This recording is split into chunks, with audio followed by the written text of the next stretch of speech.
Hi, welcome back to the Megaleh Amukos. Have a share today on Parshas Kitisa. After the Cheta Egel, Moshe Rabenu made a very unique request of Hareini Nat Kodecha. He asked God to reveal himself. So what did he ask? What did God answer? So we're going to take a look at that today and discuss it from three different perspectives, a sort of common sense religious perspective, a philosophical perspective of the Rambam, and then a Kabbalistic approach, which will actually tie into Rashi. So I called the shiur "Seeing Hashem's Tefilin" because we're gonna see that's what Rashi said that Moshe Rabenu ultimately saw was the Kesher Shel Tefilin, and I've given it a byline of "Hindsight is 2020." So let's begin. So I'm starting with a well-known poem. It's an American religious poem, I would say. The authorship is actually disputed. A lot of times it's quoted anonymously. There's actually a court case of a few different women all claiming that they composed it or got it from their great aunt or whatever. In any case, it's a beautiful idea. And so here it comes. One night, a man had a dream.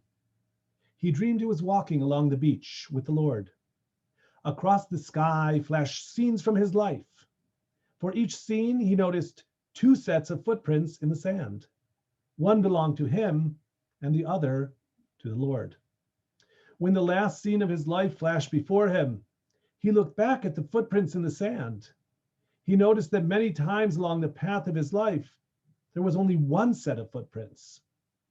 He also noticed that it happened at the very lowest and saddest times in his life.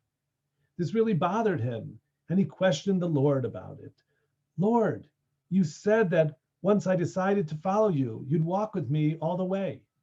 But I have noticed that during the most troublesome times in my life, there's only one set of footprints. I don't understand why, when I needed you most, you would leave me. The Lord replied, my precious, precious child, I love you and I would never leave you.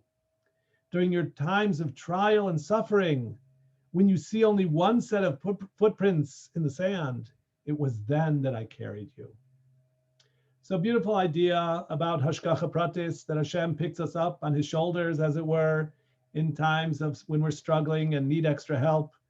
And I think a lot of us feel this, looking back on life, that we've been through some hard times and we wonder, how did we really make it? And there's actually a Mishnah in Chagiga that relates to the point that even to be carried on someone's shoulders is not easy. So we struggle mightily sometimes just to hang on, even if we're actually on Hashem's shoulders. In any case, I wanted to use that idea of footprints in the sand, of when you look back at your footprints, you can see where you've been and you can sort of understand what God has put you through and maybe what you learned from it and appreciate the ways of God in hindsight. But you can't look forward into the sand and see any footprints. So let's take a look at the psukim here. Again, Moshe Rabenu is at sort of a unique juncture in human history where the Jewish people have faltered sorely with the golden calf, and he's alone and lonely, really, because they've let God down and he hasn't, and so he's in a unique position, and God has promised him, I'm going to stay with you. So Moshe again makes a unique request by Yoimar Hareini na et kvodecha, which means to show me your glory, okay, it's a really audacious request. Vayomer ani avir kol tuvi al panecha v'karasi b'shem Adonai lefanecha v'chanoisi es asher achoin. So Hashem says, and again, these psukim are so abstract and they're so high about this interaction between God and Moshe and what is knowable of Hashem and what is unknowable, that it's hard to even translate them. So I'm going to go on.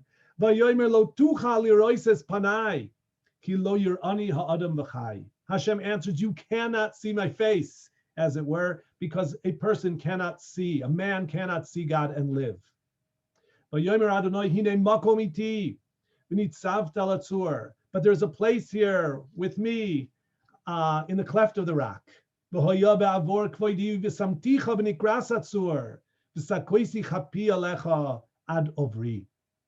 I will put you in the cleft of the rock and I will cover you. And then as I pass, I will uncover v'hasiroisi es kapi, v'ra'isa es achorai, ufanai lo yera'u. And as I remove my hand, and you'll be able to see something, so you'll see achorai, okay, something from behind, but you will not see my face. There's a Ramban that speaks in a number of places that the term panai, which is common, Yisa Hashem panecha, we use that terminology. It's a reference to Shechina, okay? And so, of course, you can't mamish see Shechina, it is not visible. But Moshe Rabenu here, again, there's none of this is around actual physical visualization of something material. Let me just say, Animami b'muno shlema, she'ein lo guf, ein lo demus haguf. God has no body. He's not corporeal in any way. We're talking, of course, Dibra Torah, Colossian B'nai Adam. Torah speaks in the language of men. We're speaking in symbolism. We're speaking philosophically, anthropomorphically, and ultimately we'll approach a little bit Kabbalistically.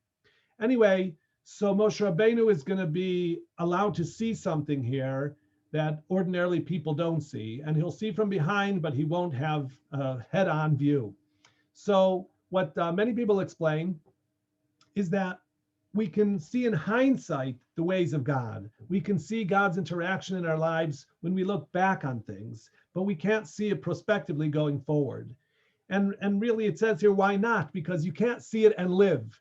Because that's really the point of life, is to live through challenges, to overcome and to accept nisyonos, trials and tribulations that Hashem sends our way. My grandfather used to call it, Hashem sends you a curveball. You got to hit the curveball. So if you knew exactly what was coming and how you were going to deal with it, so that would sort of undo the point, the tachlis of our lives. So once a person is finished, he's completed his role in this world, so then he can look back and see these footprints in the sand. But looking forward, you can't see them. So maybe that's one interpretation of what God meant, that he allowed Moshe Rabenu to see looking backward, but lo yirani ha'adam b'chai, but you can't see my face going forward and live. The second approach I want to share is from the Rambam. And again, how important is this issue? Well, it's the very first chapter of the Rambam's Mishnah Torah. And the Rambam begins with really Jewish philosophy, the foundations. He calls it Yesodei HaTorah, the foundations of the Torah. And after he states that God has no body and no imagery that captures him or his essence, so then he asks the Rambam, so then what did Moshe Rabenu ask to see? Mahu zeh shebikesh Moshe Rabenu lahasig kashamar hareini nat kodecha. So the Rambam is, raising this in the first chapter. And I put a little picture here from Chagall. That's actually Moses at the burning bush a little earlier, but I liked it because they had the Shem Hashem and Moshe who's shining with the rays of light. The skin of his face was shining. Again, after the Chet Egel, that really came into play. So the Rambam explains, what is it that Moshe asked, and what did Hashem answer? Bikesh leida amitat himatz'o shel HaKadosh Baruch Hu, ad sheyadua belibo k'mo yediat echad min anashim, shera'a panav v'nechkeka tzurato belibo. Moses asked to know God's true existence as it is, until it'll be engraved upon his heart with a familiarity like a person that he knows. When you know somebody, so then in your mind, they're totally separate from any other person. You have a sense of their identity, who they are. That's how Moshe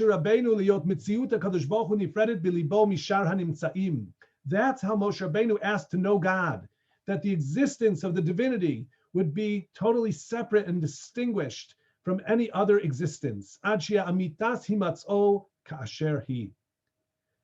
God's existence would be known to Moses as it is. Vehishivo Baruch Hu, Hashem answered him, she'ein koach b'dat adam hachai, shu mechubar miguf nefesh, lahasig amitat davar zeh al buryo. Hashem answered that it's impossible for a living person who's comprised of body and soul that are connected to fully fathom the depth of this, of God's existence. V'hodio Baruch Hu, ma shelo yada adam lefanav, v'lo yada le'acharav.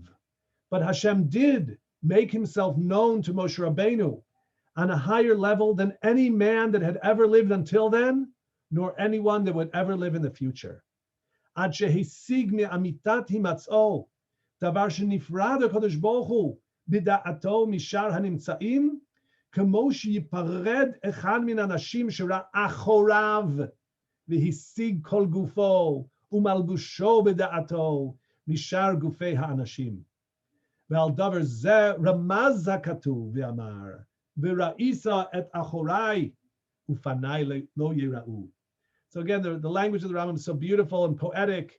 What he said is that God made known to him something that Moshe Rabenu could conceptualize of the existence of the divinity to a depth of truth that he now could distinguish between the existence of God and any other existence, that they're totally different, to the degree of not knowing someone by face, but you could recognize them from their silhouette or from behind, and you could know based on their body and their clothing and so forth that they're someone else. You could recognize them even from behind.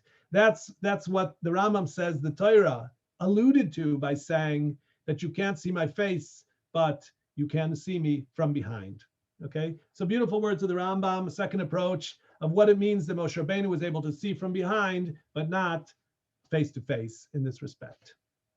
So the third approach I have is based on a beautiful Gemara in Bracha. It's sort of an earth-shattering idea. The Gemara in Bracha says that God wears tefillin. Okay, a Jew is commanded to wear tefillin every day.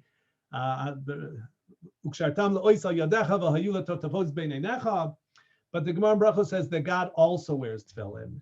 And so the Gemara asks, okay, if we accept that concept, we have God sometimes swearing by his right arm and so forth. So there are psukim which allude to the idea that God wears tefillin. Again, this is an abstraction that you have to think deeply about and really breathe deeply and swallow to begin to think about it. But then the Gemara asks, okay, so what's written in his tefillin? So let's remind ourselves what's written in our tefillin. In our tefillin, the main message is Shema Yisrael, Hashem Elokeinu, Hashem Echad. God is one. The God of Israel is one. The Havta, and we have V'hoyim Shemoya, we have the covenant. There are, of course, 4 parshios. There's 4 parshios in the Shalrosh, and they're all on one piece of parchment in the Shalyad.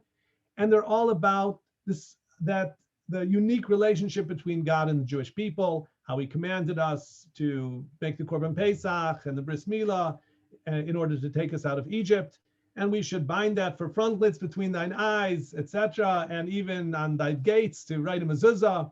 So those are the mitzvahs and the ideas that are in our tefillin. But the Gemara in Brachas asks, okay, now that we've granted Hashem wears tefillin, what does it say in his tefillin? So the Gemara in Brachas actually comes up with 4, it fills the 4 parshios. And the first one is Mi Ka'amcha Yisrael. And the second one is Ashrecha Yisrael Mi Kamoicha. And the third is O Hanisa Elohim Lavo Lakachas Lo Goy Mikerev Goy B'masois B'oisois U'v'moipsim U'v'milchama U'v'yad Chazaka U'v'zroa Netuyah Uvemoiroim gedoilim kichol asher asa lachem Adonai Elohechem b'mitzrayim le'einecha. So the first one, Mika Amcha Yisrael, who's like the Jewish people? Just like our tefillin say how special God is, that he's one and only, and there's nothing like God. So God's tefillin say there's nothing like the Jewish people. They are unique amongst the nations. The second parsha, Ashrecha Yisrael. Oh, how fortunate are you, the Jewish people, who is like unto you? Am Noshab Hashem, that you rely on God. So it's about a unique relationship between the creator of the world and his chosen people, Am Yisrael. The third pasuk, the third parsha in the tefillin of God, as it were, is about Hashem taking the Jewish people out of Egypt. Goy mikerev goy, that means from the Kishkas. He took the Jewish people from the belly of Egyptian civilization and sanctified them unto himself with an outstretched arm and a strong arm. And the fourth pasuk, Ulatitcha elyoin al kol hagoyim asher asa lehtehila u'leshem ultifores v'lhiyotcha am kadosh l'Adonai Elohecha kasher diber.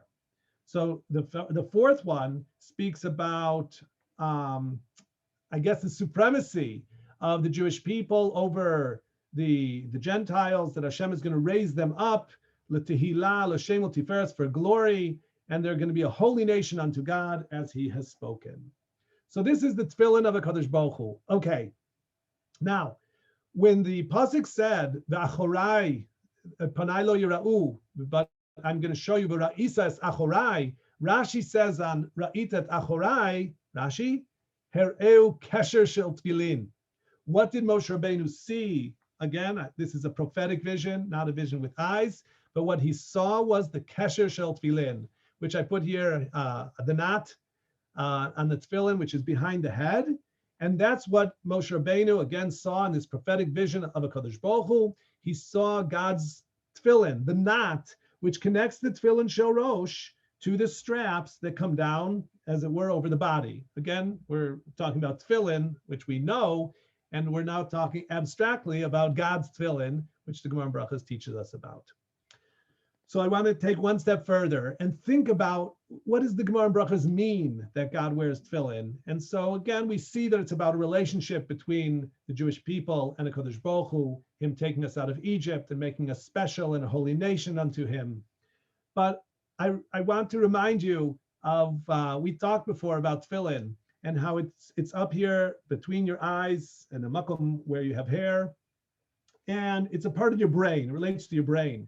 And ideas of memory, collective memory in your brain, and ideas of cognitive processes, emotional processes, and then even physical processes, which are, of course, all controlled in the various parts of your brain.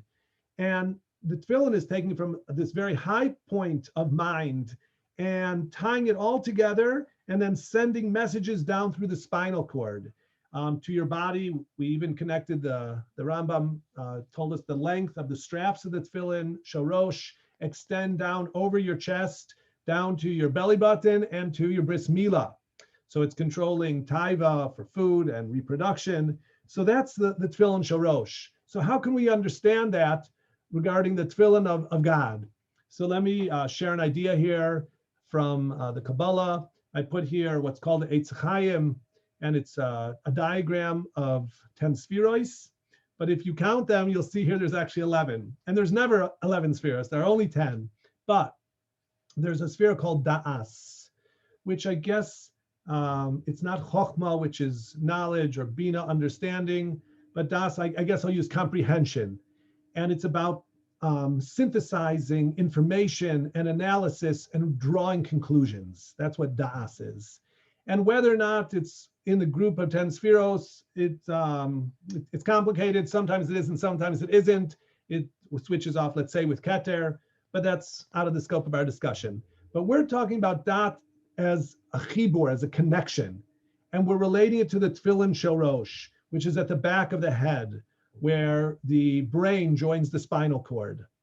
And so if we translate that into the upper realms of divinity, so we're talking here about Keser, Chokhmah, and Bina. We're talking about the mind of God, if you will, the plans of God, what Hashem has decided to do with the creation based on his will and so forth, and what he's translating into action.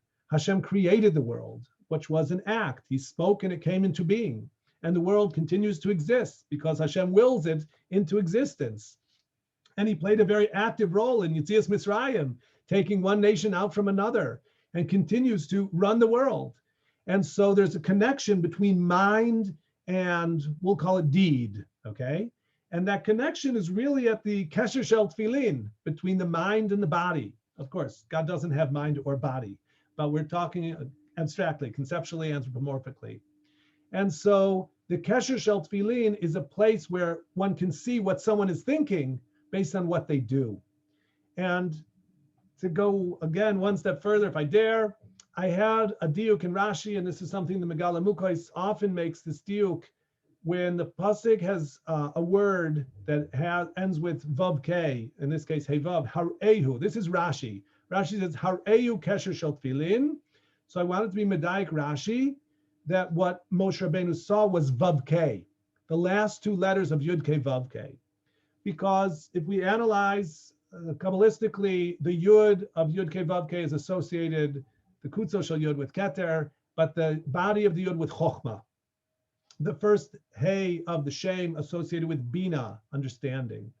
The vav, which of course in gematria is 6, corresponds to 6 of the spheroids, okay? Chesed, Gvura, Tiferes, Netzach, Hod, Yesod. And so that's really the translation of thought, mind, plans, will into action in the vav. And then the final hey is the kli kibul. It's where everything is received and translated really into action, and that's where everything occurs. And we call that malchus in God's kingdom. So Vav K, which here we're saying correspond to the Kesher Shel Tefilin, the Kesher between mind and deed, is what Moshe Rabenu saw, okay? And Hashem said to him, you can't see Panai, you can't see into the mind of God. It's unfathomable, and it's just beyond the ken of anything that's made of body and soul. But as I bring things into existence, as they're translated into Vavke, when they come down from Yudke into Vavke, so that Moshe Rabenu was able to see on a level that no other human being ever merited to see. But at least we could understand that it is possible to fathom it, because it's talking about as things are translated into the actual world in which we live, that we might call Vavke, again, on a very high level. So what we learned today is that Moshe Rabenu asked to know God on a really deep level because of his sincerity, his faithfulness, even in hard times. And Hashem told him that some of what he was asking was impossible, but he would grant him a greater knowledge of God than anyone had ever had before or anyone will have in the future. But we can continue to learn and to yearn and to delve into the depths of the Torah, to appreciate, to grow, to cling to God. Thanks very much for being with me. I bless you. You should have a great week. See you again next time.